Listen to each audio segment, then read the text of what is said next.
Yes, sir. It is I, your boy from Bed-Stuy, and I greatly appreciate everybody tuning in for Don't F Up the Crime Scene, where me, special guests, will tune in and talk about our experiences on crime scenes and how to mess up the case. All right? So sit back and enjoy and holler back at your boy. Holla. What up, dude and dudettes? It is I, your boy from Bed-Stuy, coming again for Don't Fuck Up the Crime Scene and big time speakers. If you need to reach me or reach one of part of the team, kdhurst.com. All right, so today's sponsor is determinewhere.com. Determinewhere.com, DTG, Daniel Tyshawn Gill. He's a fitness instructor, workout enthusiast. If you want a healthy lifestyle, you need to give him a call, okay? Again, the easiest way to talk to him, get your meal prep and get all that stuff like that, determinewhere.com, all right? That was our sponsor for today. And again, DTG, Daniel Tyshawn Gill. All right, that's all right. So let's go into my guest. Old school homie from the ATL and down in Georgia.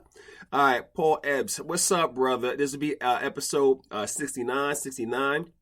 Paul's been doing this in animal welfare for about 30 years. He's retired now. ACO field supervisor, enforcement for about 10 years, Fulton County. He was director of Boggs Mountain Humane Society, animal cruelty officer for Rebin County, and after that, he's like the bomb in Fulton County, and he was on the SACA board for about 10 years, and now he's retired in 2020. Paul, welcome to the show. Thank you, sir. Hey, good to see you. No, good to see you. We talk here and there, stuff like that, but I'm glad you retired. I'm trying to get to my retirement. I did once down in the cab, and I'm working up here in Maryland, so I got about maybe at least 2 more years until I get my I vested, and I'll see how long I'll stay with them. But I'm trying to work on my second retirement so I can travel overseas, retire overseas, and I send you an invite. You can come over there and speak a little Spanish with me. Yeah, okay. Yeah, I got you, bro. I got you. Nice, good little hacienda. Nice little senorita. I got you, man. I got you. You good to go? Well, I got a lot of Spanish kids on my bus. I know they can get away with stuff because I don't really speak Spanish, but I know when they say, they rattle on like, puta. I know it ain't right. I know it ain't right. Yeah, oh yeah. Puta and bendejo. Yeah. So I grew up in Brooklyn where I was around a lot of Puerto Ricans, and then in Manhattan, Dominicans. It's the same Spanish. The dialect's a little different. And some of the words are spoken a little different, depending on, and when you go to Mexico or Ecuador, stuff like that, it's the same Spanish, but it's just a little different, And I'm trying to endear myself to learn my old Spanish, my hood Spanish, and common Spanish, and book Spanish, so I'll be okay when I go abroad, because I'm going to maybe go to Belize, which is speak English, but I'm going to Belize maybe this year, or Nicaragua later on this year, and then I'm going to wait till everything, the dust settles in Ecuador. I'll probably go down to Cuenca. Quito is a little hot right now. I go to Cuenca, and I go down there and do that stuff. Plus Montenegro and stuff like that. Don't get me wrong, I love America, but America's been good to me. But I got to get the hell away. There's just too much going on here. You know what I'm saying? I just got to, way too much going on. It's to take a breath. Yeah. So on this show and everything, when the first time you come on, we do the easy eights. The first thing, and they're retired, so you could do past tense or present tense. What was the best thing you liked about your job? Oh, I enjoyed very much the people that I would come in contact with and the animals. I loved that. That's what kept me there for that length of time. Which color? Was it dealing with the people, trying to resolve the problems, or was it just trying to rescue the animals that are bad situations? I think people that needed help, you find people that wanted to respond to animals, and you can just connect the dots for them instead of rolling in and saying, I know everything and you're going to do this and do that. No, just going to help somebody. And they generally give you respect and are very, very appreciative of that. And the animals do well. And, there's a belief in the rescue community, which might be part of what you're talking about with America, how jacked up it's got to be, that those on the lower economic levels shouldn't have dogs, and that's just crap, so they can't take care of anything. Like, who are they? Yeah. And people are you can help people, and they'll do the right thing most of the time. Most of the people. So I think if on my website, everybody what is that screeching? What the hell is that? Oh, that's one of my parrots. I'm not sure. No, that's just okay. Hey, y'all be quiet over there. No, I want to make sure all my listeners know that is a parrot in the background in Paul's house, because everybody like, what the hell is that noise? I'm so used to it, I didn't even hear it. Hey, look. No, they're fine. They're fine. Want me to come get him? He'll end up on my shoulder. Then he'll poop all over me. So I'm good, bro. I'm good. Okay. How old are your parrots? One of them is I got an Amazon, and when did I get him? He's 13 or 14 now, and they live to like 70 years old. So yeah, he's without a doubt gonna. I can tell him he needs to be good because somebody got to take care of him later on. When I'm not here, you got to put him in your will or your trust. Yeah. The other one is a conure, a Sonny conure, and they live about 30 years. So he's both of them I got down at Fulton. The Sonny had stopped the earth up in Buckhead. They found him on a porch, and all these people were standing around, a bunch of pretty girls standing around, and I just walked up, picked up the bird, and they're like, "Whoa!" And I'm like, "Yeah, it's my magic, man." And the other one, the Amazon. One of the ladies at work had a stroke, and that was her bird. Mm-hmm. And she asked if I would take it. I said, sure. So he'd been here since then. And he would go into school with me on my shoulder when I used to take my daughter to school. Right. And she'd be all embarrassed. Like, Daddy, you can't be in. Why? So your friends like this? No, they don't. You know how kids are. Oh, believe me. My two are grown, got families, got houses.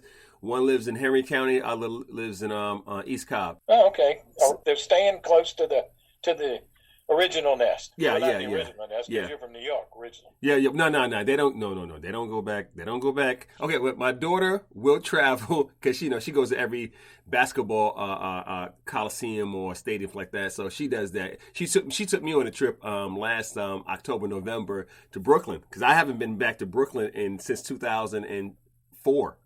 I went back up there, and I ran to some of my old peeps, and New York has changed drastically. Good and bad. It's different. It's very expensive, very, very expensive.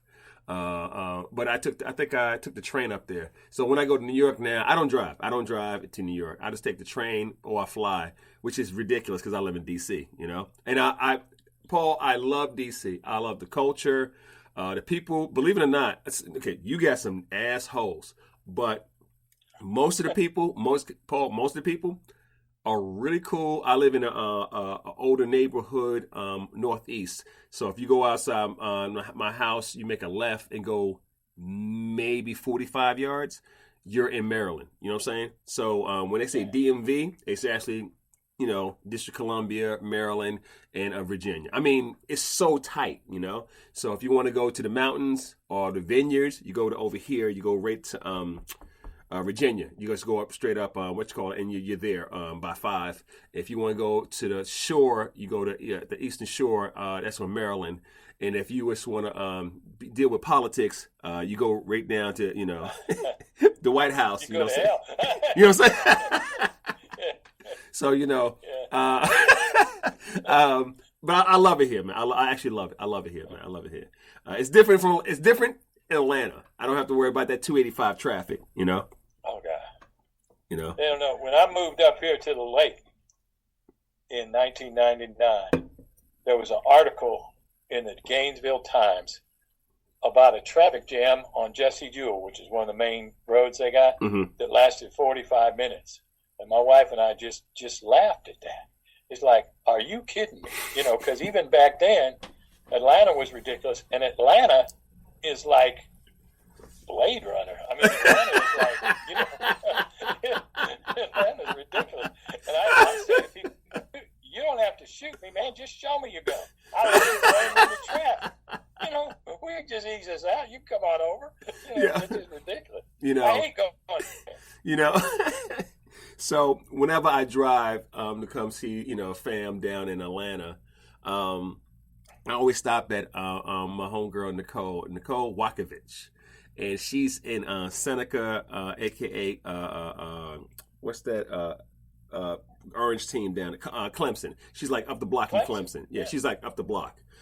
And Nicole, I've been knowing Nicole for I don't know, almost 15 years now. And I go over there and it's crashing on one of her grandkids' beds, stuff like that. And we have a good time. My family's from Charleston. My mother's side of the family's from Charleston, and my father's side of the family is from Virginia. So when I go to Charleston, because I went the first time I went to Charleston, and since I got disinherited, I cursed the whole family out. That's another story. I'm okay now. A lot of therapy. I haven't been to Charleston besides going walking my sister down the aisle 2 years ago. It's just different. Everything in the South is different. But one thing is constant: that construction on 85. Oh my goodness, man! That's worse this year than ever been. I mean, it's it's bad. It's if you want to get away from Atlanta, you gotta go further than this. Atlanta is caught up with this, man.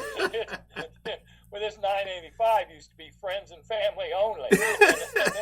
They got standstill traffic every day. It's bad. I haven't. That's the only thing irritates me. Yeah, I haven't been to the lake in forever. I mean, forever. I did a few classes up there. When you go way up there to Summer, Georgia, you go up there, but I haven't been up there. Next question for you: favorite movie or book? Favorite movie would be, and there is a book. I don't know if I ever read it. I should say I did, but I doubt it. The movie, The Mission, and it was Robert De Niro, Jeremy Irons. And that was a monster movie. Hold on. I'm going to have to write that down, bro. I'll have to write, because I'm a movie guy. Hold on now. The Mission. It's got the best soundtrack I've ever heard yeah, it's amazing. Called The Mission. Really? Robert De Niro and Jeremy Irons. And it's probably 20 years old. Yeah. But see, my thing is, De Niro was my favorite guy for a long time. So I'm one of my dudes, we get into comic books and we get into stuff like that, and then superheroes and stuff like that. But as far as movies, he gets in little movies. But I'm a big because I didn't take theater. I took a drama class and I fell in love with movies when I was in New York Tech. Well, I failed the class, because me, I fail every damn thing.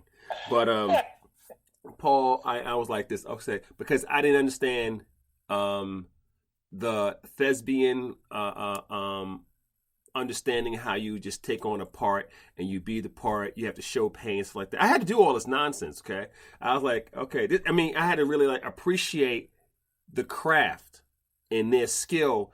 And one of my favorite actresses is gonna be Meryl Streep. I think Meryl can do whatever she want, whenever she want, and be whoever she want. I love De Niro. De Niro's a character of what he was before, because when he was Taxi Driver, Heat and stuff like that and everything. He was like boom, boom, boom, boom, boom, boom. Al Pacino, same thing. Because they're older now. They're older now. But when they was in their prime, anywhere from about 30 to about 55, and I give actors their prime a little bit longer, because they can deliver the line and they're believable. I want an actor or actress who's believable.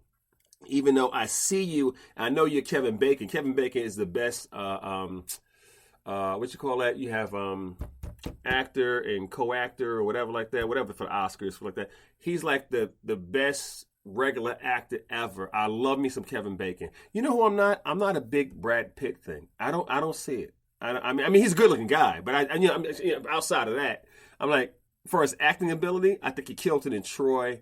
I think he killed it in The Future Officer. But now I'm like, I don't see it, And some of these actresses like Angela Lansbury, who died last year, like that. Back in the day, skills. I mean, I like timing and skills. You can make me laugh, you can make me cry, stuff like that. It's rare to make me cry as far as a movie, but I like all that stuff. I know I'm going on a tangent because I can go. You're gonna cry in this movie. This movie, it's not the De Niro you're used to. And that's the best, most gut-wrenching, uplifting. It's an amazing scene of redemption. I don't have to set it up for you. You will know it when you see it. Mm-hmm. There is none better than I've ever seen, and I doubt I'll ever see one better. It's a good story. I won't spoil it for you. Okay. Get on it and let me know what you think of that movie. I'll check it out. And the music is amazing. You know, when there's a good score in the movie, you kind of remember it. You know what I'm saying?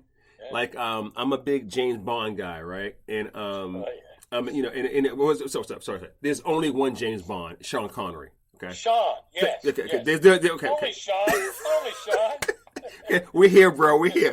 Okay. Yeah. So even the birds say, yeah. You know, say, ah! You know what I'm saying? Like, so, you know, I'm used to Sean Connery as Bond, James Bond. I'm like, the way he delivered it, I was like, yeah. I mean, Sean's about, 6'3", broad shoulders, clean chin, stuff like that, swab hair and everything. I was like this. And then he just delivered, even though he's Scottish. But he came off with a British. Even though Scottish, I was like this. Okay. Did his own scenes here and there, it's like that. And he's tall. You know, he's a James Bond character. You know what I'm saying?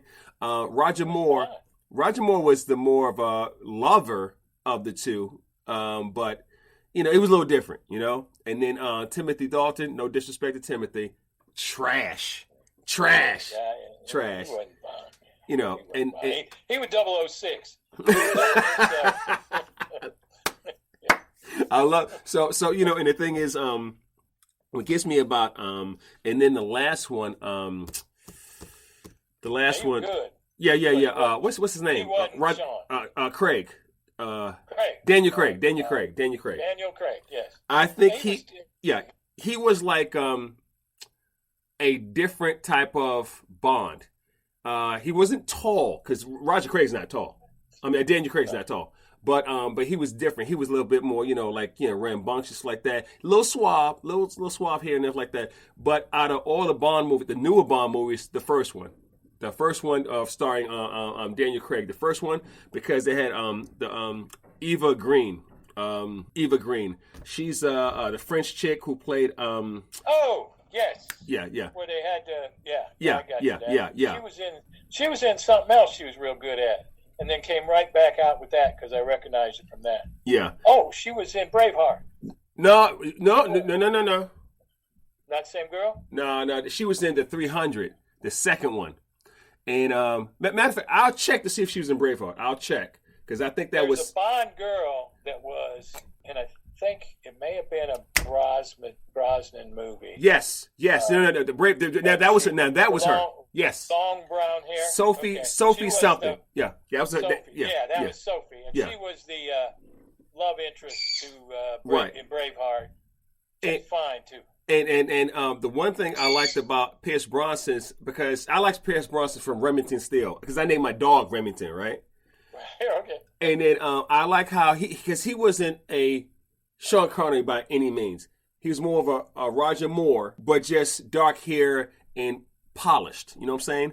And he was like, you know, he's like Bond, James Bond, and you're like this. Okay, he had nice gadgets and toys, invisible cars, stuff like that. I was okay. But Daniel Craig, I think he put it down for us the Bonds. Anyway, we let's get off the Bonds.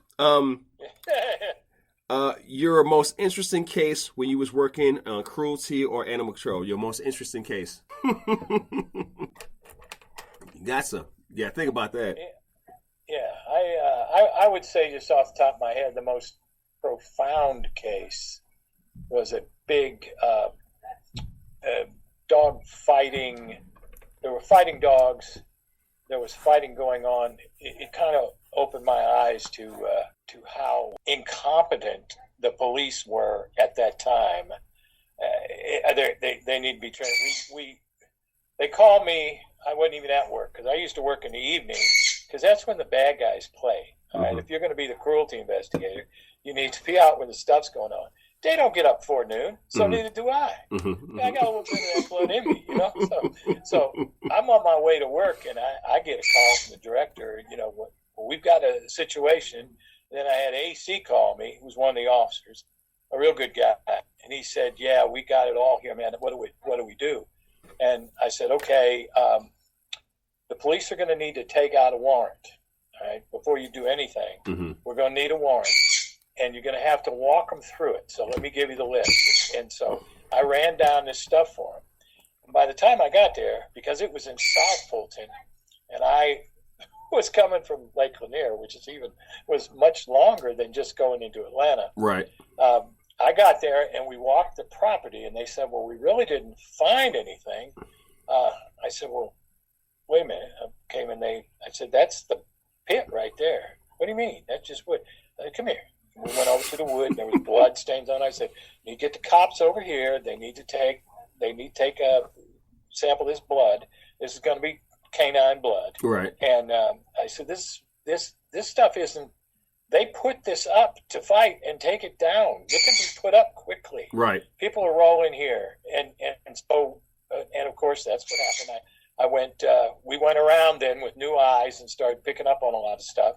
They had a bunch of stuff. They had training devices. They had, we picked up, I think there were 46 dogs out of there, all in the chain with the barrel stuff. Mm-hmm. They had a couple of horses and a couple of pigs. And I said, I'm not wrestling the pigs. Y'all need to get them. And, it took us a long time. And then when you process the evidence, you got to have, it takes a while because you got to document everything, where it came out of. Let's take pictures there, bring this in. We're going to bring this directly to the veterinarian, which we had a veterinarian standing by. Got to give Lifeline credit for that. Mm-hmm. They did take care of that case. And you have to meticulously process everything. We got it all out. In the interviews, I do a circular interview, and about the third time I'd gone next door, one of the little girls said, well, yeah, sometimes there's lines of cars going back there at night. I'm like, yeah, you think? Does that coincide with the noise you hear? Yeah, it really does. And she said, I know. I get it, babe. I get it. You're not I'm not telling you to trust the police, but that's what they're doing. And then the very next day, because we've had several cases similar to that, the very next day, because the warrant came through the police department, and the officer in charge from the South Fulton Police, and I don't want to mention who she is because she's probably very good in her job, but she called me up and said, I know what it was. I ran into some cops who said, hey, if you need a place to store the pit, the actual physical enclosure, we can do it. And I said, well, that'd be a good idea because I'm out of space. And so I called up the investigator, and she said, well, we didn't pick it up. I said, excuse me? We didn't pick it up. You didn't pick up the pit? And I'm like, oh, God, there's no case. I mean, why wouldn't you do that? It's on the warrant.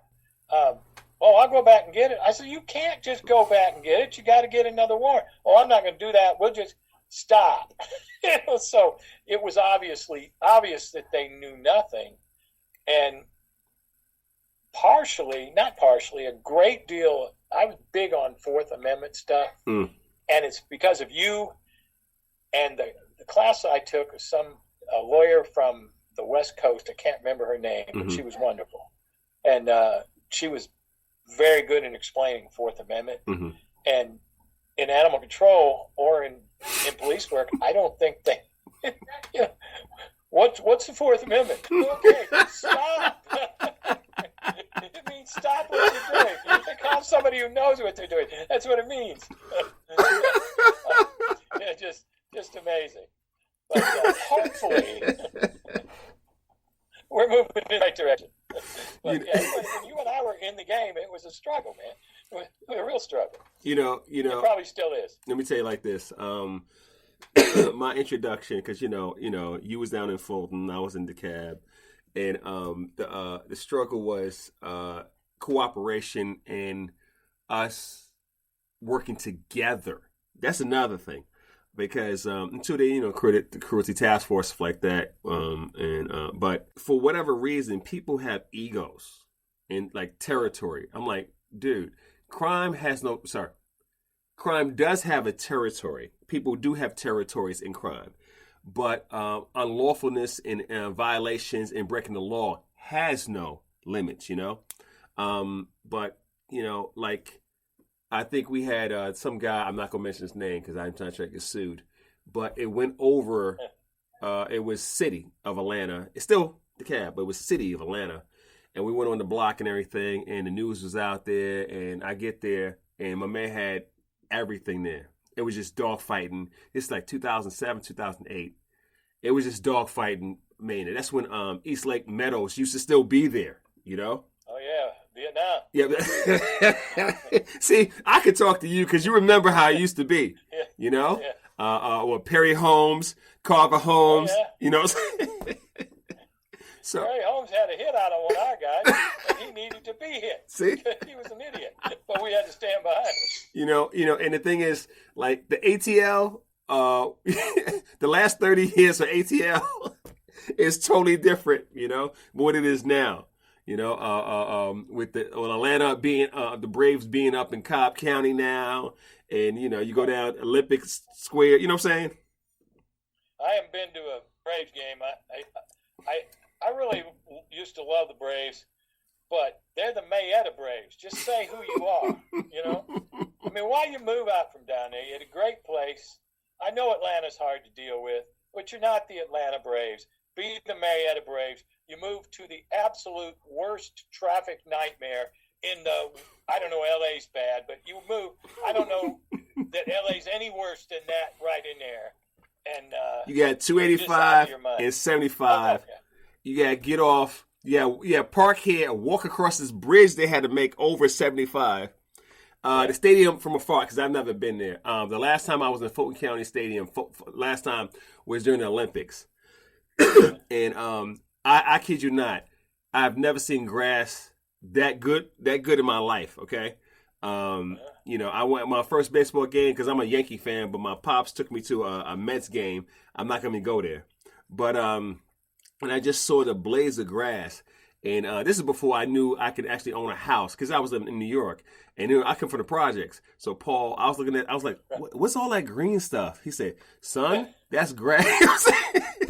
We used to tell people, don't come down here because I got friends in New York too. They were like, how you afford this house? And see, at that time, I didn't even pay $100,000 for it. But if it was in Brooklyn, you could, you know, and we had land. So it's like, in Atlanta, until 10 years ago, you could still buy a house in Atlanta. Oh, yeah. In fact, over there in the Bluff, about 8 years ago, they were selling one of those little for $22,000. I should have bought it. Now It's full of white people, man. It's changed. It's telling on everybody. Listen. Atlanta, the SWATs, the Bluff, it's gentrified. It's just been gentrified. You know, good and bad, good, bad, and different. Okay. And you know, when I come down there again, I go through the cut. I zip in, I fly in, I go right to Kennesaw, right? Because I have a little team, and then my daughter lives 15 minutes, and then my son lives in Henry County, so that's like an hour drive. I didn't believe going from Kennesaw to go to Henry County, bro. That's like an hour, man. That's ridiculous. Next question for you is favorite food to cook or eat? You know, favorite food, I would have to say something simple like spaghetti. It's easy to cook, and I love to eat it. I've never been able to. My mother, may her memory be as a blessing, but when she made spaghetti and meatballs, that I don't know if anybody can make them like that. They were so good. Now, she was a good cook, but when I was a little boy, we were Roman Catholics, and all that meant to me was Friday night was going to be fish, and if it was salmon, she had horrible salmon. They were like hockey pucks. I'm like, oh hell no! So I would spend the night with my friend Dave. Whenever I knew that was coming up, Dave was a Methodist, and you know, Friday night, I'm out of here. So let me tell you, my ex wasn't the best cook. She could bake, but it wasn't a good cook. Her moms, and me and her moms are cool. Her moms made some biscuits so hard you could play jacks with them. Okay, Paul, these motherfuckers like I'm like, God damn. I mean, you could use them. Back in the day with David and Goliath. He put the thing in the slingshot. You could use some hibiscus. you know. Those are teeth breakers. Man. Your teeth on that thing. But you're a little boy and it had to come out. Get the one thing I will give Atlanta, their buffalo wings are pretty good. Okay, they're pretty good. I give Atlanta that. And the one thing that I have never eaten anywhere else, they got something called turkey ribs. Have you ever had one? Ribs? Yes, I know. You're like, because turkeys don't have ribs, right? Okay, so I know. I did the same thing, right? So one of my teammates, my team, they said, "Hey, let's go get some turkey ribs." I'm like, "What the fuck is? Well, excuse me?" And because like how you looked, you was like, "The fuck is a turkey rib?" Right? So on the wing of any bird, okay. Duck, chicken. Do we eat goose? We don't eat goose. I don't think we eat goose. Or turkey. Oh, I'm glad I'm looking over here and make sure they couldn't hear you talk. You are funny. The bird. Oh God! The bird shut up now. They can't hear you. It's in my earphones. They can't hear you. It's all right, Big Bird. Ain't nobody talking about you. Oh, he cursing me out. I said, I'm talking about eating birds, and the birds. You's a fool. So so you have the like kind of like drumstick. You have the part in the middle, and you have the wing thing, right? So you cut the drumstick off right here, and you cut the wing thing off, and you're left with this thing in the middle, all right? That middle piece of the wing, all right? Probably a muscle. Right. That middle piece, right? What they do is they kind of like cut it in such a way that it looks like a rib. It looks like a spare rib, right? And they get so many of these things like that. And then you go to like off of Candler Road, and maybe McAfee. They got a spot over there, bro. And then the place they got them is, oh man, Decatur, Campbell and McAfee. Yeah, right there in Decatur. Yeah, okay. Yeah, I have a partner who used to live over there. So I know the area well. So because I used to live off of River Road and River Road in Panthersville. I used to live by the college. So I went down to College Park, and one of my teammates said, "Hey, let's go get some turkey ribs." Went over here. It's called Boss something barbecue, whatever like this. And so you can get them wet or dry. Either or is good. And it's nothing but the middle part of the wing, but they make it look like a rib. Hands down, that's some good eating. I have had some good eating in Metairie, Louisiana. I went down there and I had a poor boy with some fried oysters. Lord, slap your mama good, okay? Now since I've been up here in DC, and I live across the street from Maryland, I still haven't had a crab cake. I've been up here for 3 years, going on 4 years, bro. I haven't had a crab cake, and this is supposed to be crab cake king, Yeah. They don't Yankees. Well, I don't know, people were originally Yankees, but when you come to food, it's got to be fried, man. I mean, they fry everything. And you talk about Louisiana. I mean, that's a whole nother level of redneck. It's good though. And those Cajuns, we live back up in here. Don't come down here before we do. Well, my guy was what was his name? Justin, the cook on TV. Remember him? Oh yeah. I guarantee his ass used to be cooking and drinking on TV. He said, "Ooh, this Sherry." Paul, that was my dude. I should watch him get drunk and just make food. That I don't know if it tastes good or not, but I know his ass was drunk. You ever been to New Orleans? I have. It's been a long time. Yeah, New Orleans a little different. Yeah, a little different place. It's got a good speed to it. Yeah, I like so I don't do sweets like I used to, but the beignets are pretty good.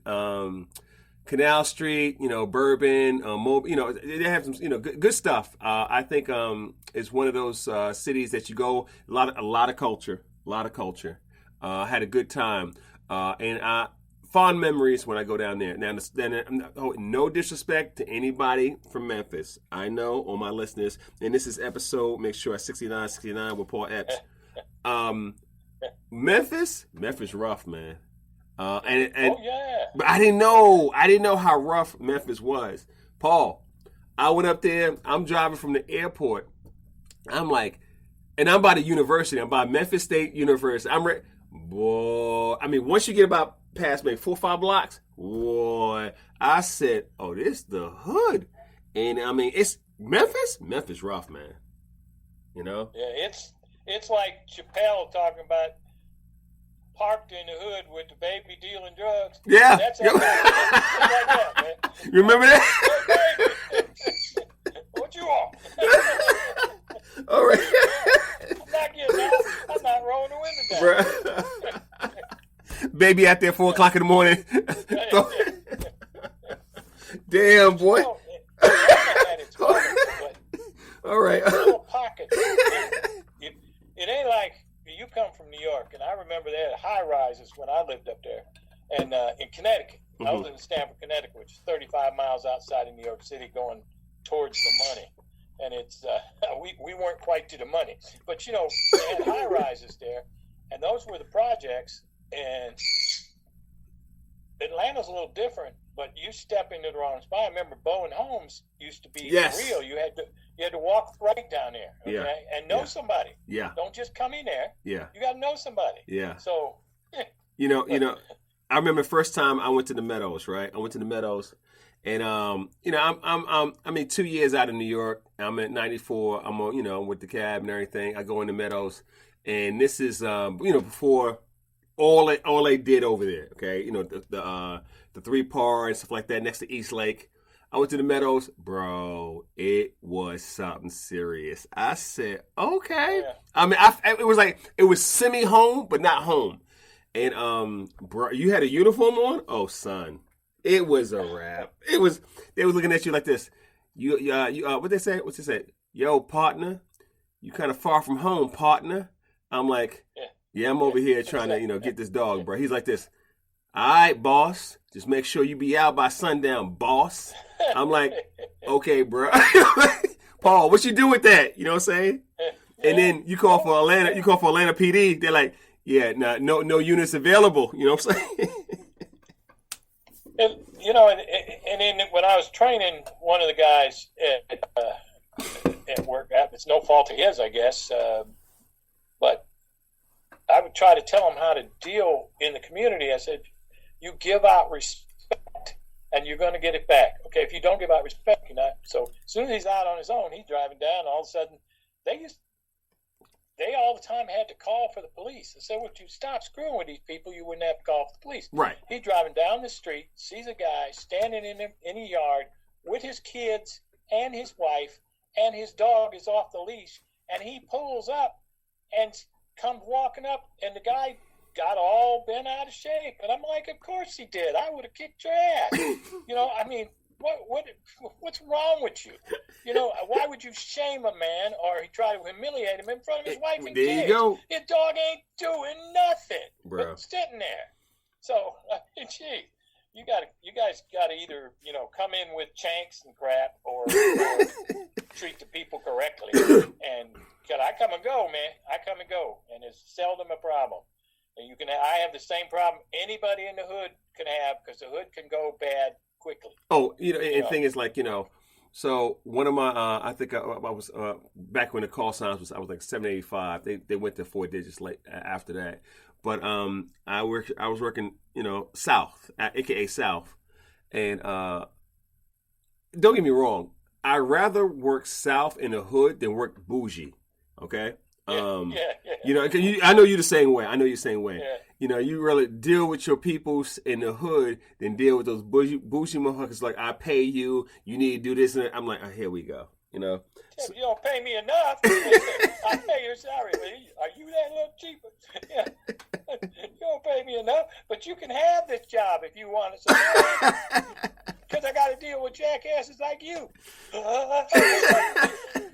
You know, the one I had one guy said, I said, you know, it was a bike case. I said, and what's your name, sir? I'm Dr. Such and Such. I was like, no, what's your name? Not your title. You know, he got bent out of shape, bro. They used to call on me constantly. Got a question for you. Yes. Since the name of the show is Don't Fuck Up the Crime Scene, have you ever fucked up the crime scene or messed it up? Not on purpose. I'm going to have to say no because I'm too good. But,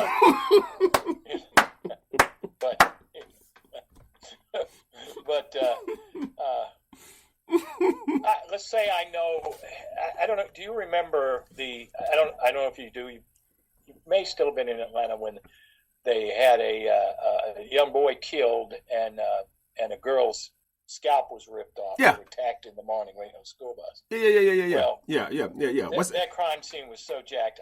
Once again, I worked in the evening, so Reuter, I think you know Reuter. Oh, I know Reuter.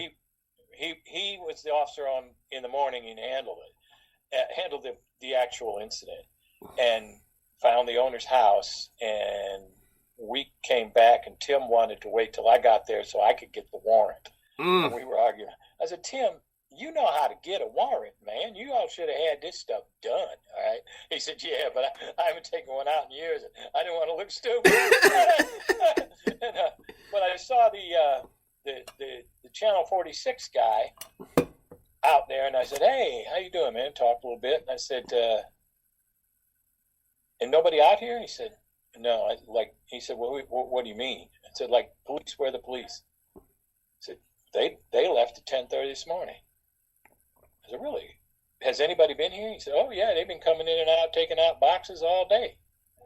And I'm like, and so the police withdrew from a scene involving a child's death and said, well, we left the scene with animal control.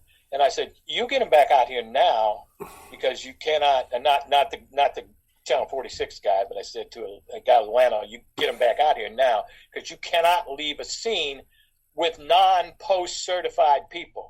You know that, so the owner of the dogs, we don't know what he had. There was nothing in there anymore. It wasn't a computer.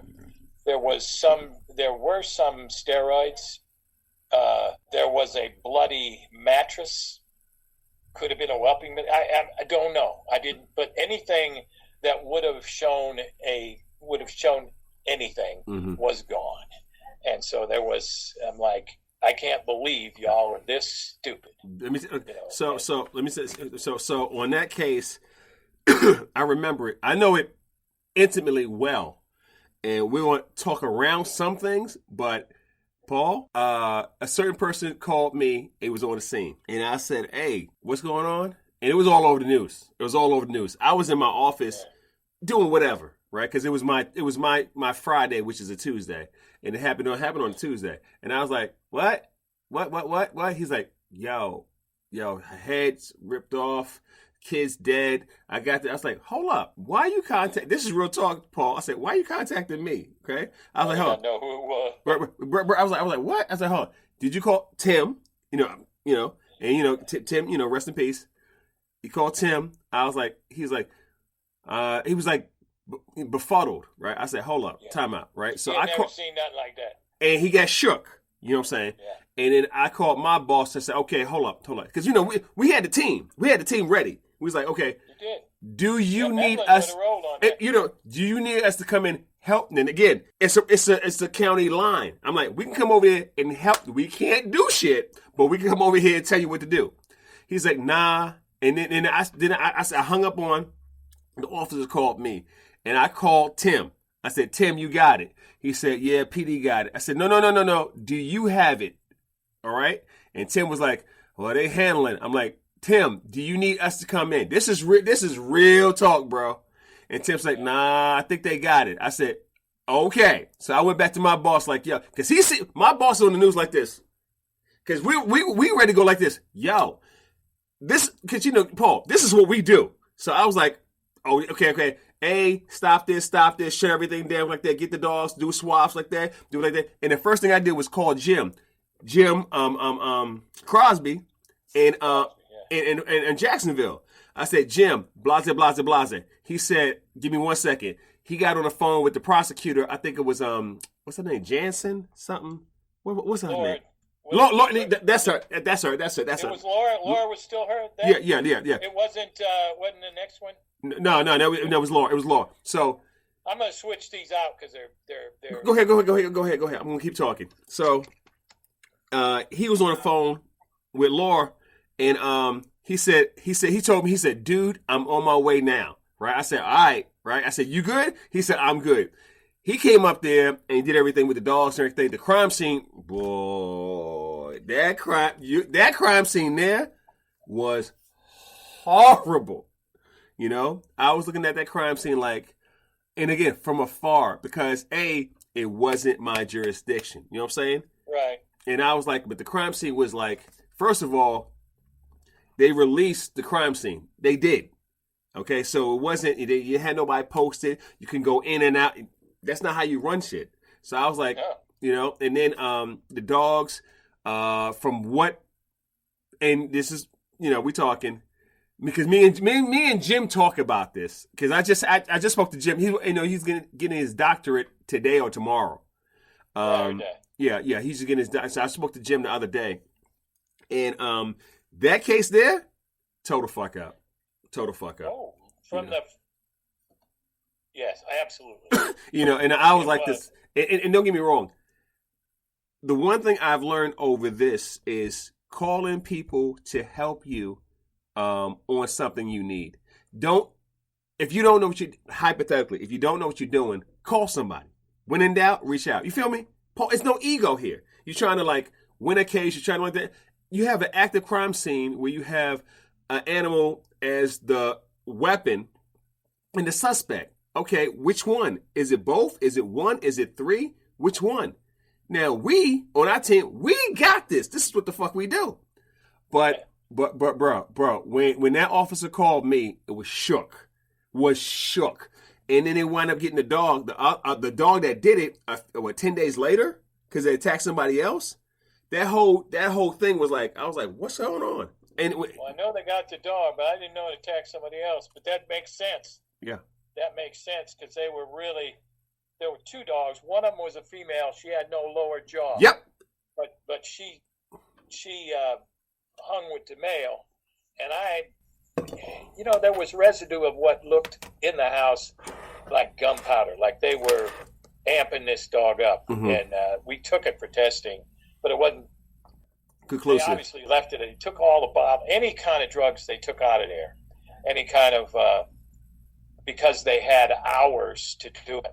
And I think that, did I lose? No, I'm still over here. I think that Laura didn't, well, I shouldn't mention names, but I don't think they called me in till later on purpose, because that's something that they should have called me in the morning. Wait, let me tell you like this. The first thing I said was, I said, hey, because the officer called me, I said, where's Tim? Where's Paul? And the officer was so shook. He kept rambling. I'm not going to say no names. He kept rambling that she's dead, he's dead, stuff like that. They was in shock. This officer was in shock. And I went like this. I think it is. I know because they had to he picked up her scalp that left on the tip. Yeah, he took the scalp. He was pretty freaked out.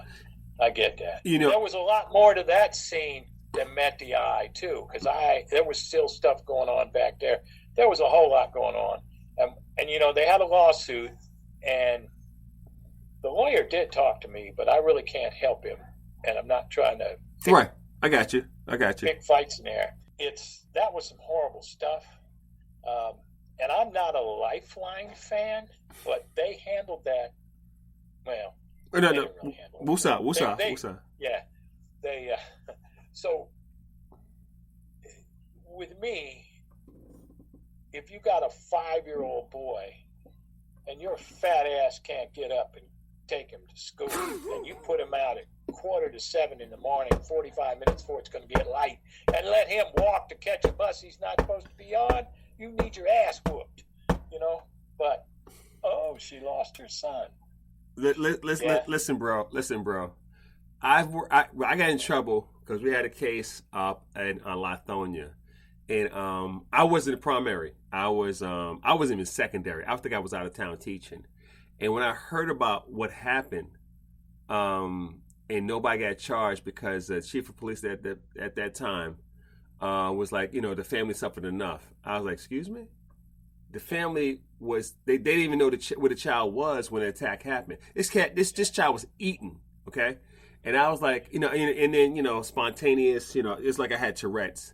I got a lot of trouble, Paul. I got a lot of trouble. And, Sure. They said, You can't say. And I was like, because it's some things I can deal with and some things I can't. And, everybody who knew me back, my younger days when I was down there in Georgia and DeKalb and stuff like that, I was extremely passionate about what I did, but I was into results and getting convictions. And I wanted to make sure I get the right animal. You're very good at it. But the thing is, don't get me wrong, Paul, it was so much training. And this is what I try to tell people. Sometimes we get our ego in the way, but if you allow your training to dictate, like Merck schooled me. We had a plethora of individuals around us, even yourself, to school us on, hey, you might want to think about it this way, you might like that, and to be open to it. The thing I had to get over, because I had an ego my first, 4 or 5 years, I had an ego. I was from New York, I'm New York.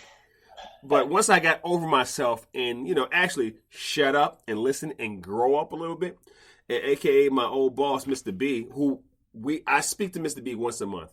And, he said, you really could be something if you get out your way. I said, what do you mean? He said, your ego. I said, really? I mean, he just, he used to curse me out here and this like that. But I was like this, and I got over myself, like this. And then when I became like a trainer, a teacher, instructor, I was like this, okay. So going into it, if I see somebody who has that narcissist trait to him, I try to pull him back, say, hey, let me holler at you. Because you can be the best investigator, but when you think it's all you, it's never good. You know what I'm saying? I think it's one of those, like, it's a team. And the thing is, like, with me in the task force, I think, the first thing I said, my team, my team, my team, my team. I'm just a part of the team. And I might be point on this or point on that, but I'm just a piece of the puzzle. Because I had 2 investigators.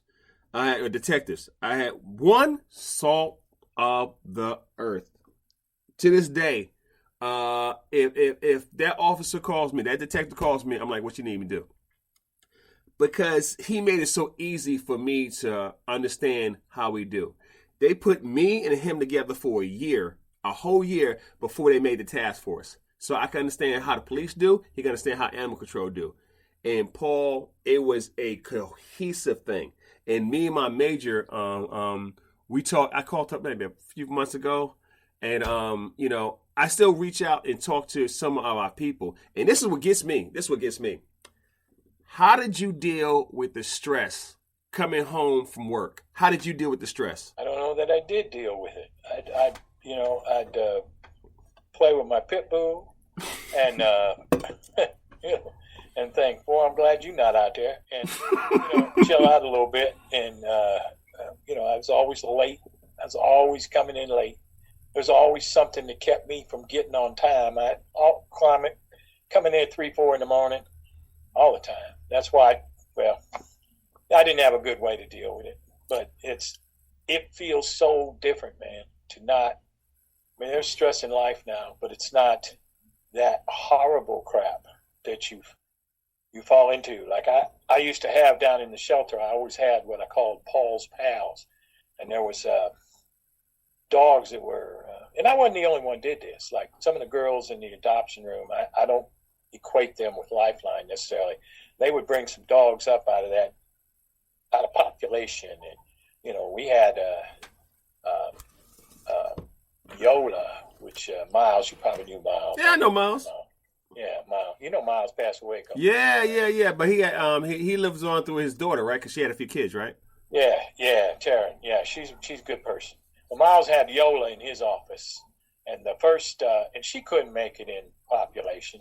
Mm-hmm. But she was there over 2 years, and I think it's because I finally said to Miles, first of all, I got a fat because I come in with the egg and cheese sausage biscuits, but I don't eat pork, so I give Yola the sausage, and from the biscuits. Sometimes I give her the whole biscuit because that was Burger King croissant. Yola got big, man, and Miles was saying, "Man, you're getting her too fat." I said, "You need to adopt her ass, man. She's been here almost 2 years. She need to go to somebody. You can pick the person, but she need to go, man. She don't need to live in here." And she did. She got adopted, and we had several of those. And I would go and just sit in a run. Years ago, I remember Trista. We had some volunteers there, and Trista was this gorgeous girl.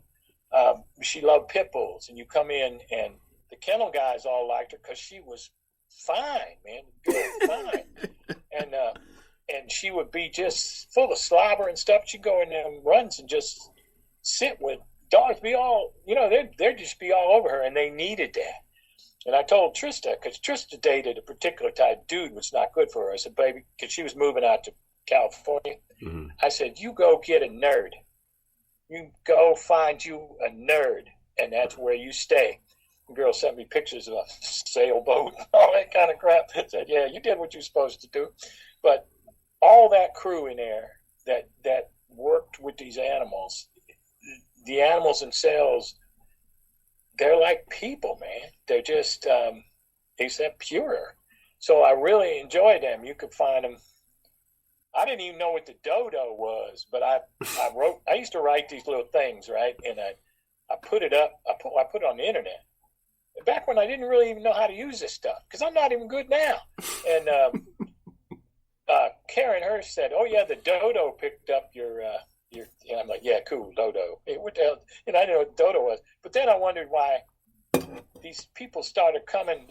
This dog, Maggie May, that I found down south, she was typical castaway, mm-hmm. and she had bite marks on her and stuff, and she was sweet. It's not like I'm a miracle worker. This dog was sweet, looking for somebody to protect her. So the pictures of her leaning on me were great in the dodo, and I didn't know what the dodo was, and people started coming down from the mountains looking at, how you even know about her? She went to Blairsville, mm-hmm, and it was because of the reach of the dodo. Mm-hmm. And they liked the article. It was a pretty decent little spill on the article, because the police said it was called in a vicious pit bull. The people called it in, and not the police. They said there's a vicious pit bull out here, and I said, well, let me get on down there pretty quick before the police get there, because I want the vicious pit bull to live. And actually, the police had come before I got there, and they were not assholes. They were I'm on the way, and they knew that whoever it was knew these dogs, and they didn't.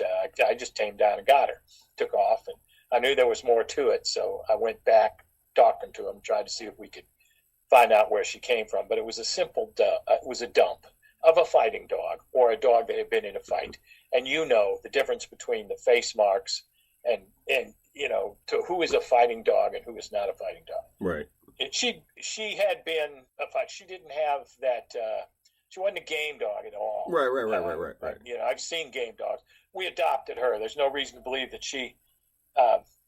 no reason to believe she'd have any problem with that. She was okay with other dogs, so she wasn't a fighting dog. And game dogs too.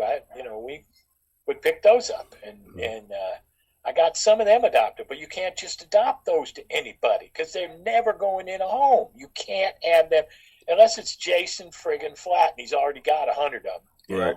And somebody like Jason, who knows pit bulls and knows who the game dogs are, and they'll always be game. There's never going to be a time where you can just go to the park with your dog nonchalantly.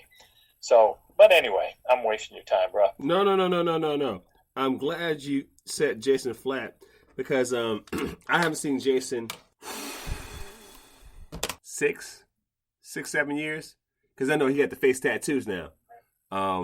Yeah. I haven't seen Jason because I remember Jason when he didn't have tattoos like that, Right, back in back in the day. I might reach out. All right. Are you a great teammate? I think so, because I don't deal with a lot of ego. Good. So I can work with teams pretty well. I am just not that. I mean, I know I'm great and everything, but I don't. And I know one of the things I do know is that I don't know everything, and there's always somebody that can tell me something about something. So yeah. Paul, I appreciate that. It's episode 69. Don't fuck up the crime scene. I'm speaking to Paul Ebbs, and he's an OG from ATL and out the greater parts of Georgia. I've been knowing him for several years, and we're gonna put him on the map again. Are you a cat person or a dog person, and why? Well, I've had them both. I'm more of a right now. There's no cats that live here. Birds, most, but dogs, cats to me are wonderful, and they do care about you, but they don't care about you the way a dog does. Mm-hmm. Like if you got a cat and you and your old lady fight all the time, that cat might move next door. Dog won't ever do that, but the cat will be like, "You're cool, but I can't have all this," and they go right next door, and you find it on Bob's couch next door, and because Bob and his wife get along, right. That kind of thing. So cats are like that. Dogs will stay with you forever and act like you're the best thing, man. You're home. Let's go. But I'm tired. I don't care. Dogs love you. They do. And birds, I'm not sure. I think birds are, they're cool, but I don't know if they love you. Well, I've seen a few birds that look like they like affection. Oh yeah, they love to be petted. My birds are not confined. No, but they got cages they stay in. It's really, but they don't have to. Mm-hmm. So every once in a while they'll fly, which is what I thought one of them was going to do. But when they fly, it's kind of like they're not good flyers. So boom, they're right. Kind of like dive bombers, They come in and kamikazes. I guess. Yeah, kamikaze. They come flying over here because they're not used to flying, but they stay in and around their cage, and sometimes now the little one, Jerry, her cage is closed, so I must have closed it. But she can get out and go bother the other one, come home and find out that they're both on the same cage, but they're not gonna hurt each other. So birds get along most of the time. Yeah, they get along, which not all birds do. They're pretty instinctual. So really, I might hear something like wah wah wah wah. Well, you can what this bird says, what the, but it didn't. I didn't teach it to say that, and it stops the F right there. That was Joni. So I know who said that, because he'll say that appropriately. Right. Something will happen, like you drop something, you go, what the? I'm like, dude, watch your mouth, man, because my wife can make you stay outside. And he's pretty cool. He goes around if you can you put a towel up there, because they're definitely going to poop on you. Right. But they'll stay on you, just walk around. And my daughter caught me. We were going into Quick Trip. Said, "You can't go into Quick Trip with a bird on your shoulder. They got food out there." I said, "Baby, that's not really food. Quick Trip hot dog. That ain't food." We can take the bird in there. Let him say something. Shoot. All right, brother. I'm gonna wrap it up with you. Hey, I appreciate it. Anything you need to promote? You want to say anything? You want to promote while you got a few seconds? I don't have anything that I need to promote. Need to promote you, man. You're still in the game, bro, and rocking and rolling. And little while longer, bro. Little while longer. Yeah. My stuff's all gray, man. No. You got a little, man. No, I'm grayed out. I got a few stubbles. I got this one in my beard. I mean my mustache. What is we're talking. What is up with gray hair? Because my black ones are like, they go down. This gray one, oh my God, bro. Wild hair. Yeah, some of them you get different as you get older are different. They'll grow different. You know, I'm like, what is that? Why? And you look around and I don't know what the deal is when designing these bodies where the guy just wanted to have a chuckle. Because, you know, you got hair coming out of places you don't your ears and yeah, I know. What's up with that? Bro, this one hair. No, everybody combs down. This motherfucker just like, nah, I'm going this way. Do you get them scissors? Yeah, that's what I did. Until he behaves. Say, you're gone, man. Hey, you behave, you can stay. You can be great, you just can't go anywhere you want. You can be great, but you can't stay. All right, Paul. I appreciate episode 69 with Paul Ebbs. Yeah, hey, brother. This will be a minute for it come out because I'm all the way up to July. I'm going to be in August now. It'll be a minute. I'll let you know when it comes out. I appreciate you, man. Okay. If you need anything, you know how to reach me. Gotcha. Thanks, all right, brother. You take it easy. Stay out of trouble. Stay out. And that's a wrap. Greatly appreciate everybody tuning in. It was a pleasure. You know, I always have fun talking my stories and all that good stuff. So again, tune in to dfutcs.com. Don't F up the crime scene. Holler back at you guys later.